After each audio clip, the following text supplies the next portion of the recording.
I remember the night I met Taylor like it was yesterday. It was at a mutual friends party, one of those gatherings where you don't expect anything monumental to happen. But there she was, with her infectious smile and sparkling eyes that seemed to light up the room. We clicked immediately, finding ourselves engrossed in conversation, oblivious to the rest of the party. Our chemistry was undeniable, and before the night was over, we had exchanged numbers and made plans to see each other again. Our relationship took off from there. We couldn't get enough of each other, and before long, we were spending nearly every moment together. Taylor was passionate about yoga and fitness, which was something I found incredibly attractive. Her dedication to her practice was inspiring, and I loved seeing her so engaged in something she loved. After a whirlwind romance, we decided to get married. Our wedding was a beautiful, intimate affair, surrounded by our closest friends and family. Shortly after, we welcomed our son into the world. Becoming parents was a new adventure, and we embraced it wholeheartedly. Our little family felt perfect. I loved watching Taylor be a mother. She was nurturing, patient, and seemed to have an endless well of love for our son. Life was busy, but happy. We had our routines, our date nights, and our family outings. I was working hard to provide for us, and Taylor balanced her time between being a fantastic mom and indulging in her passion for yoga. I truly believed we were happy, and I thought she felt the same way. Our home was our sanctuary. We had a modest house with a small garden where Taylor loved to practice her yoga. Every morning, I'd watch her through the kitchen window as I made breakfast for our son.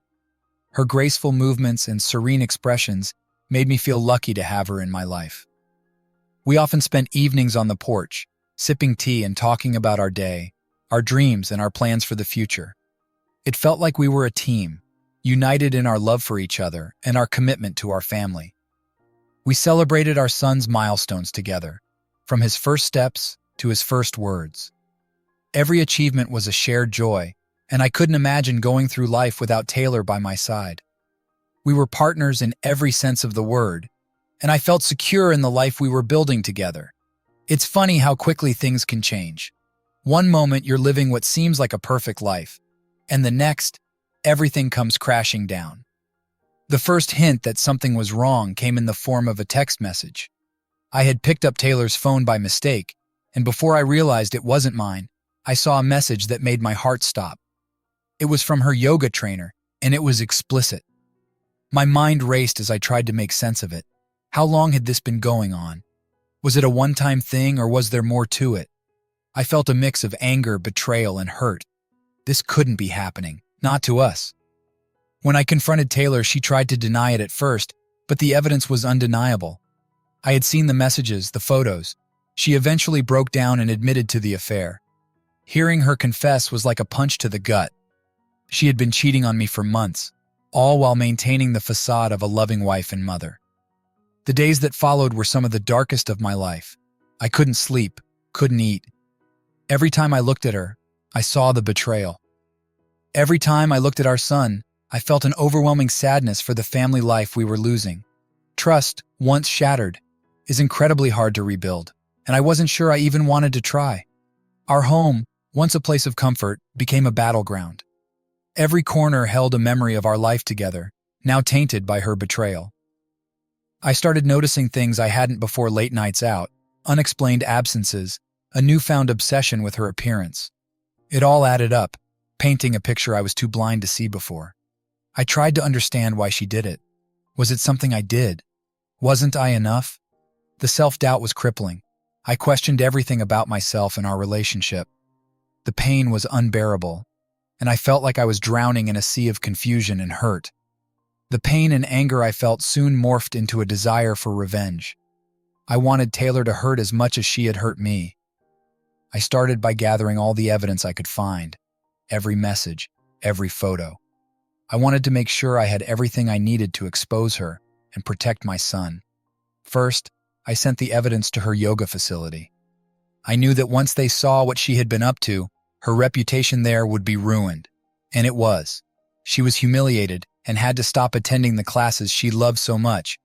It felt like a small victory, but it wasn't enough. Next, I shared the incriminating photos with a woman from her book club who was known for her loose lips. I knew it wouldn't take long for the news to spread, and soon enough, it did. Taylor's social life crumbled as people turned their backs on her. Watching her face the consequences of her actions was satisfying, but it didn't make the pain go away. With the evidence in hand, I met with a lawyer to start the divorce process. My priority was to protect my son and ensure he would stay with me. The lawyer was confident we had a strong case, especially given the circumstances of Taylor's affair and the public scandal that followed. I found myself consumed by the need for revenge. Every day, I would think of new ways to make Taylor pay for what she had done. I contacted her friends and family, making sure they knew exactly what she had been up to. I wanted everyone to see her for who she really was. The satisfaction I felt was fleeting, though. No amount of revenge could erase the pain of her betrayal. The legal battle was grueling.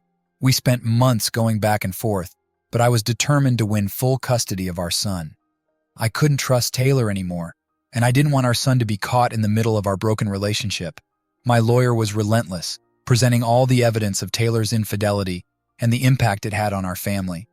Taylor tried to fight back, claiming she was still a good mother despite her mistakes. But the judge saw through her arguments. The scandal, the betrayal, it all played a crucial role in the court's decision. In the end, I was awarded full custody. Taylor was granted visitation rights, but our son would live with me. It was a bittersweet victory. I had won, but the price was high. Our family was broken, and there was no going back. The divorce was finalized soon after. Taylor moved out, and I began the process of rebuilding my life as a single father. It wasn't easy, but I was determined to create a stable and loving environment for my son. He deserved that, at the very least. The courtroom battles were intense.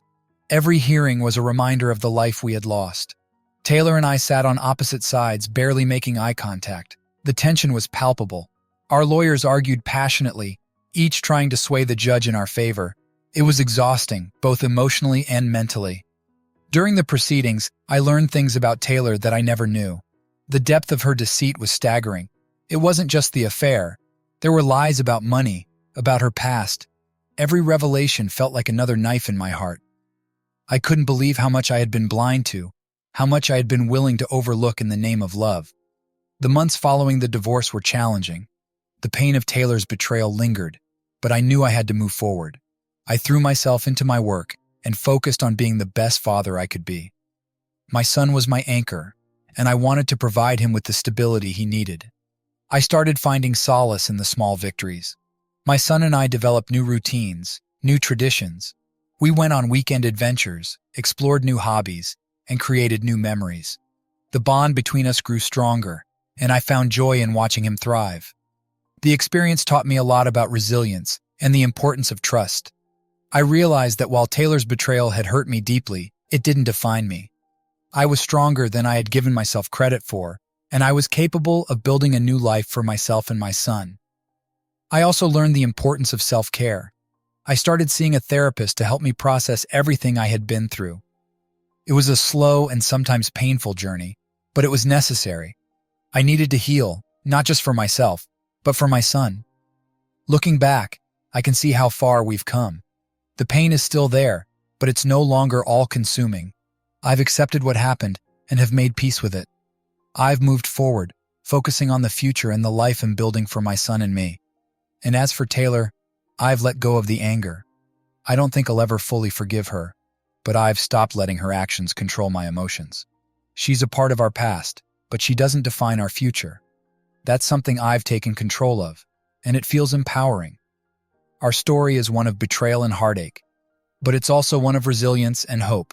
It's a reminder that even in the darkest times, there's always a way forward. And that's what I'm focusing on now, the future and the new chapter we're writing together. One of the hardest parts of moving forward was learning to trust again. Taylor's betrayal had shattered my faith in people, and I found myself questioning everyone's motives. It took a long time for me to realize that not everyone was like her, and that I couldn't let her actions dictate my relationships with others. My therapist played a crucial role in this realization. Through our sessions, I learned to differentiate between healthy skepticism and paranoia. I began to understand that while it was important to protect myself, it was equally important to be open to new connections and experiences. Slowly, I started letting people back into my life. I reconnected with old friends and made new ones. I joined a support group for single parents, which was incredibly helpful. Hearing other people's stories and sharing my own was therapeutic. It reminded me that I wasn't alone and that others had gone through similar, if not worse, experiences and had come out the other side. Building trust also extended to my relationship with my son. He had been young when the divorce happened, but children are perceptive. He knew something had changed, and I wanted to ensure he felt secure and loved. I made it a point to communicate openly with him, within age-appropriate boundaries, and to be there for him emotionally.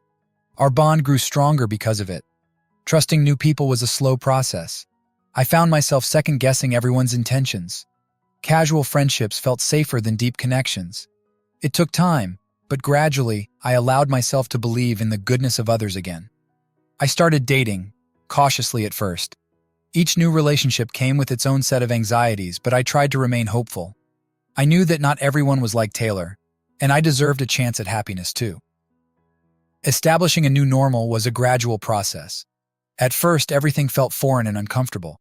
The house was quieter without Taylor, and our routines had to change. But with time, we found our rhythm. We developed new habits and traditions. Friday nights became our movie nights. We'd make popcorn and watch a movie of his choice. Sundays were for exploring.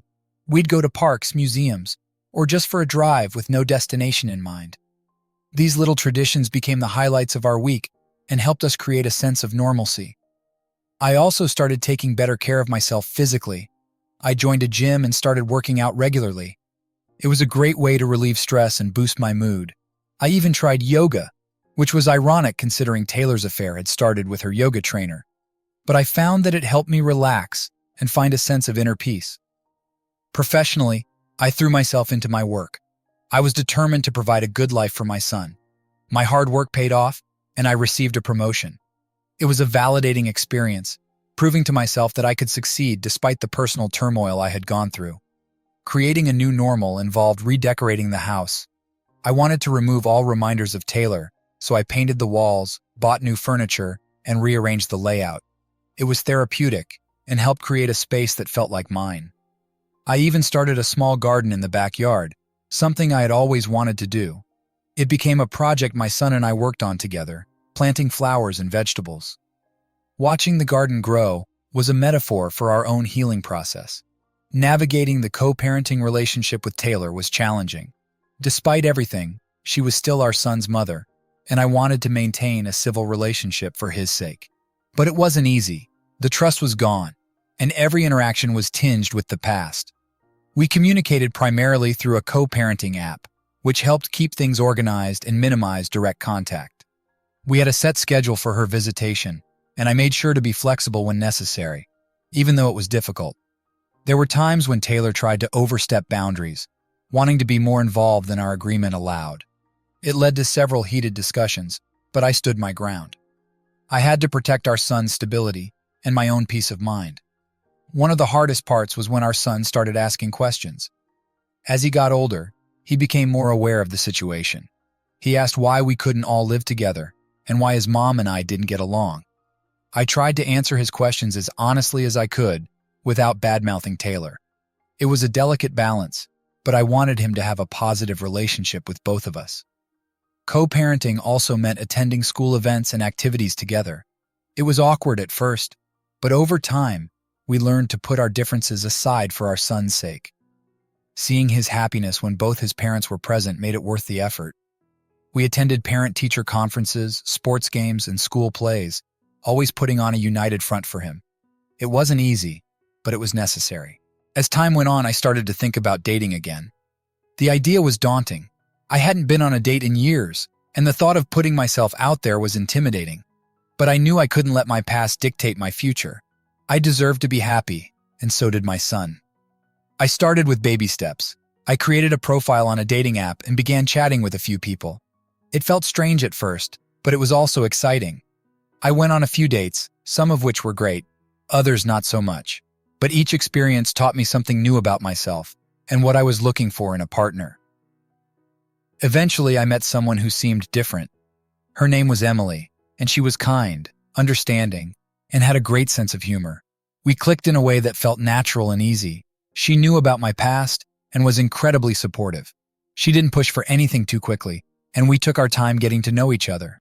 Introducing her to my son was a big step, and I was nervous about how he would react. But he took to her right away. Seeing them interact and form a bond was heartwarming. It felt like a sign that we were moving in the right direction. Emily brought a sense of joy and lightness back into my life. She was patient and understanding, always willing to listen to my fears and insecurities. We shared many interests, and our time together was filled with laughter and meaningful conversations. It felt good to have someone by my side who genuinely cared about me and my son. With Emily in our lives, I felt a renewed sense of hope. She brought a lightness and joy that had been missing for a long time. Our relationship wasn't perfect, but it was healthy and built on mutual respect and trust. Through this new relationship, I learned a lot about forgiveness and letting go. I realized that holding on to anger and resentment towards Taylor was only hurting me. It was time to truly let go and focus on the positive aspects of my life. Taylor and I still had our ups and downs, but we found a way to co-parent more effectively. We established clearer boundaries and learned to communicate better for the sake of our son. It wasn't perfect, but it was progress. I also continued to grow personally. I pursued new hobbies, made new friends, and continued therapy. I focused on being present and enjoying the moment, rather than dwelling on the past. Life was far from perfect, but it was good. Looking back on everything, I can see how far I've come. The journey was painful and difficult, but it also made me stronger. I learned the importance of self-care, the value of true friends and family, and the power of resilience. Just when I thought life had settled into a comfortable rhythm, an unexpected turn of events shook things up once again. It was a regular Thursday evening when I received a call from Taylor. Her voice was strained, and I could tell something was seriously wrong. She had been diagnosed with a serious illness and needed my help. My initial reaction was mixed. Despite everything that had happened between us, she was still the mother of my child, and I couldn't turn my back on her. I agreed to help, but it was a decision that came with a lot of emotional baggage. Taylor's illness brought a new dynamic to our relationship. She needed support, and our son needed stability. I found myself in a position where I had to put aside my lingering resentments and focus on the present situation. It was challenging, but it also provided an opportunity for healing and growth. Emily was incredibly supportive during this time. She understood the complexity of the situation and stood by me, offering her help and compassion.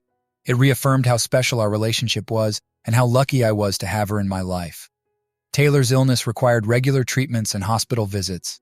I adjusted my work schedule to accommodate her needs and ensure our son was taken care of. It was a delicate balancing act, but we managed. The experience forced us to communicate more openly and honestly, something we hadn't done in a long time. Taylor's illness was a wake-up call for both of us. It forced us to confront our past and find a way to move forward for the sake of our son. There were many difficult conversations, tears, and moments of vulnerability, but it was all part of the healing process. Through this, I found a level of forgiveness I didn't think was possible. It wasn't about forgetting what happened or condoning her actions, but about letting go of the anger and pain. I realized that holding on to those negative emotions was only hurting me, and it was time to let them go. Taylor and I reached a place of mutual respect and understanding. We were able to co-parent more effectively and create a more stable environment for our son. It wasn't easy, but it was necessary for all of us to move forward. The process of forgiveness was gradual. It started with small gestures, sharing a cup of coffee during hospital visits, discussing our son's achievements, and reminiscing about happier times. These moments helped rebuild a semblance of trust and showed me that people can change and grow, even after making significant mistakes. Dealing with Taylor's illness gave me a new perspective on life. It reminded me of the fragility of our existence and the importance of cherishing the moments we have with our loved ones. It made me appreciate the small things and focus on what truly mattered. I became more present and engaged in my son's life. We spent more time together, doing activities we both enjoyed. I also made it a point to express my love and appreciation for Emily and everyone who had supported us through the tough times. This new perspective also influenced my professional life. I started pursuing projects that I was passionate about rather than just focusing on climbing the corporate ladder. It brought a new sense of fulfillment and balance to my life. Our family dynamic evolved as we adapted to Taylor's condition. We celebrated small victories and supported each other through setbacks. The experience brought us closer in unexpected ways, and I found myself feeling grateful for the second chance to build a healthier relationship with Taylor, not as a partner, but as a co-parent and friend. The challenges we faced as a family brought us closer together. My son Emily and I formed a strong bond, and we created a supportive and loving home environment. Taylor's involvement in our lives, though complicated, also became a part of this new dynamic. Our son thrived in this stable and nurturing environment. He excelled in school and developed a close bond with Emily, who became a significant figure in his life. Watching him grow and flourish was one of the most rewarding experiences for me. Emily and I also grew closer. The trials we faced strengthened our relationship and deepened our love for each other. We supported each other through the ups and downs, and our bond became unbreakable. Our family found joy in the simple things: weekend trips, game nights, and quiet evenings at home. We learned to appreciate each other's presence and create lasting memories. Our journey had been tumultuous, but it had also forged an unbreakable bond between us. As I look back on our journey, I'm filled with a sense of gratitude and hope. We went through some incredibly tough times, but we emerged stronger and more resilient. Our story is a testament to the power of love, forgiveness, and the human spirit's capacity for growth. The future is uncertain, but I'm no longer afraid of it. I've learned that no matter what life throws at us, we have the strength and support to face it head-on. I'm excited about what lies ahead and the new memories we'll create together. Our story is far from over, and I'm ready to embrace whatever comes next. We've built a solid foundation of love and trust, and that's something no one can take away from us. We're moving forward, together, with hope and optimism for the future. With the turbulence behind us, I found myself rediscovering joy in the everyday moments. The small things, like cooking breakfast with my son or taking evening walks with Emily, became cherished routines. These simple pleasures helped me appreciate the present and let go of lingering resentments. I also started exploring new hobbies. I took up painting, something I had always wanted to try but never found the time for. It became a therapeutic outlet, allowing me to express my emotions in a new way. Emily joined me in this endeavor, and we spent many evenings painting together, sharing our thoughts and dreams. Our son continued to thrive, and seeing his happiness was the greatest reward. He developed a love for sports, and I became his biggest supporter, attending every game and practice. His passion and dedication inspired me and reminded me of the importance of pursuing one's dreams. Throughout our journey, the support of our community played a significant role in our healing process. Friends, neighbors, and colleagues rallied around us, offering their help and encouragement. Their kindness and generosity were a constant source of strength. I became more involved in community activities, volunteering at local events and supporting causes that were important to us. It was a way to give back and also to connect with others who had gone through similar experiences. These connections enriched our lives and provided a sense of belonging. Emily and I started a support group for families dealing with infidelity and co-parenting challenges. Sharing our story and hearing others' experiences was incredibly empowering. It reinforced the idea that we were not alone and that together we could overcome any obstacle. Rebuilding relationships extended beyond our immediate family. I reconnected with old friends and family members I had drifted apart from during the turmoil. These reconnections were healing, providing a sense of continuity and support. One of the most significant reconnections was with my parents. They had been a pillar of support throughout the divorce and custody battle, and mending our relationship brought a new level of comfort and security. We spent more time together, creating new memories and cherishing our bond. Emily's family also welcomed us with open arms. They embraced our son as their own and provided a loving, extended family network. Their acceptance and love were invaluable, reinforcing the sense of unity and belonging we had been building. The journey we had been on taught me a lot about personal growth. I became more self-aware, recognizing my strengths and weaknesses. Therapy helped me confront my fears and insecurities, allowing me to grow as a person and as a father. I also learned the importance of setting boundaries and prioritizing my well-being. It was a lesson that extended to all areas of my life, from work to personal relationships. I became more assertive, learning to say no when necessary, and to stand up for what was right for me and my son. Emily was a constant source of encouragement, pushing me to pursue my goals and dreams. Her belief in me was unwavering, and it motivated me to strive for more. I enrolled in a course to further my education, something I had always wanted to do but never found the time for.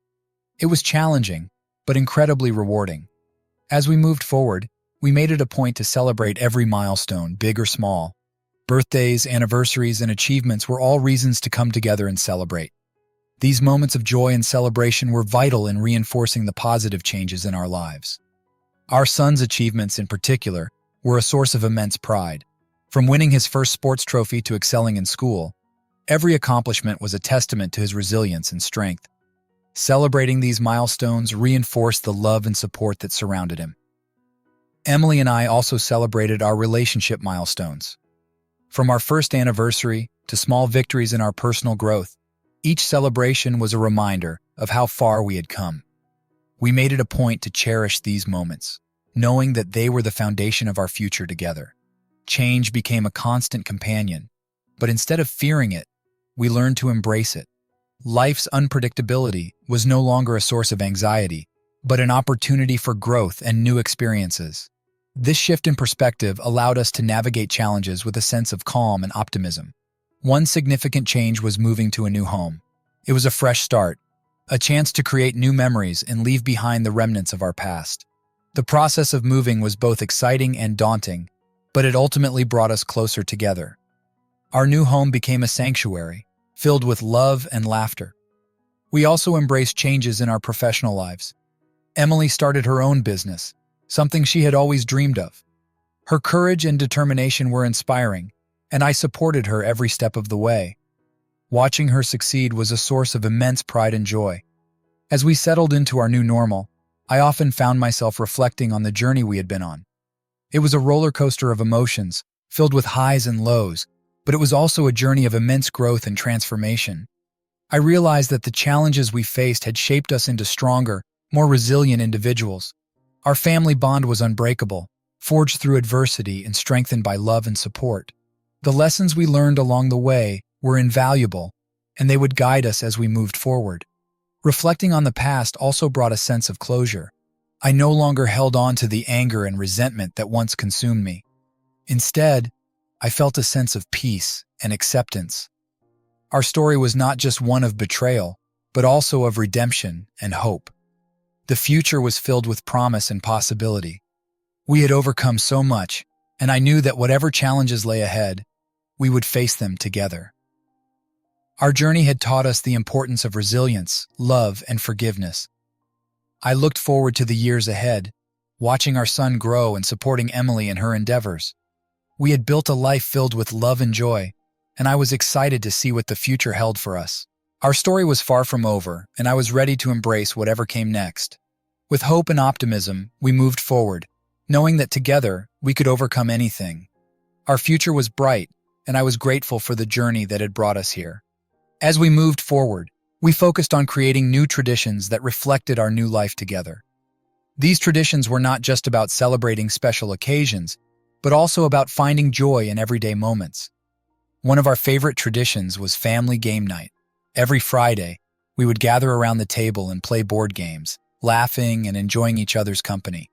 It was a simple tradition, but it brought us closer together and created lasting memories. We also started a tradition of taking an annual family trip.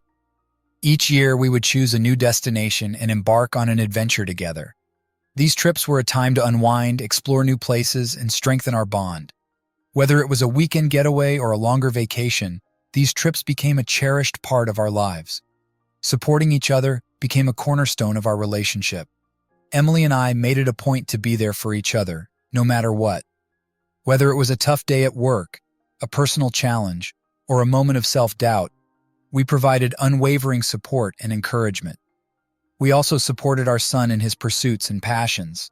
We attended his games, helped with his school projects, and celebrated his achievements. Our support helped him build confidence and resilience, knowing that he had a strong foundation of love and encouragement. Supporting Taylor through her illness was also a priority. We ensured she had the care and support she needed, maintaining open communication and a positive co-parenting relationship. Our son saw the effort we put into supporting each other, and it taught him valuable lessons about empathy and compassion. building a stronger community became an important aspect of our lives. We wanted to give back and create a positive impact on those around us. Emily and I got involved in various community initiatives, volunteering our time and resources to support local causes. We also fostered connections with our neighbors, creating a sense of community and support. Our neighborhood became a close-knit group, always ready to lend a hand or share a laugh. These connections enriched our lives and provided a sense of belonging. Our son also learned the importance of community involvement. We encouraged him to participate in community service projects and support local events. It taught him the value of giving back and the impact of collective efforts in making a difference. Celebrating diversity became a significant part of our lives. We embraced different cultures, traditions, and perspectives, enriching our understanding of the world. This celebration of diversity was reflected in our friendships, our community involvement, and our everyday interactions. We attended cultural festivals, tried new cuisines, and learned about different traditions. These experiences broadened our horizons and taught us the importance of inclusivity and respect. Our home became a place where everyone was welcome and different cultures were celebrated. This celebration of diversity also influenced our parenting. We taught our son to appreciate and respect different cultures and perspectives. It helped him develop empathy and a broader understanding of the world, preparing him to be a compassionate and inclusive individual. Personal achievements became a source of pride and fulfillment. Emily's business flourished, and I achieved professional milestones that I had always aspired to. These achievements were not just about success, but about the hard work and dedication that went into reaching our goals. Emily's business became a testament to her passion and determination. She built a successful enterprise that not only provided for our family, but also made a positive impact on our community. Her success was a source of inspiration for me and our son. My professional achievements also brought a sense of fulfillment. I pursued projects that I was passionate about, and my hard work paid off with promotions and recognition. These achievements reinforced the importance of perseverance and dedication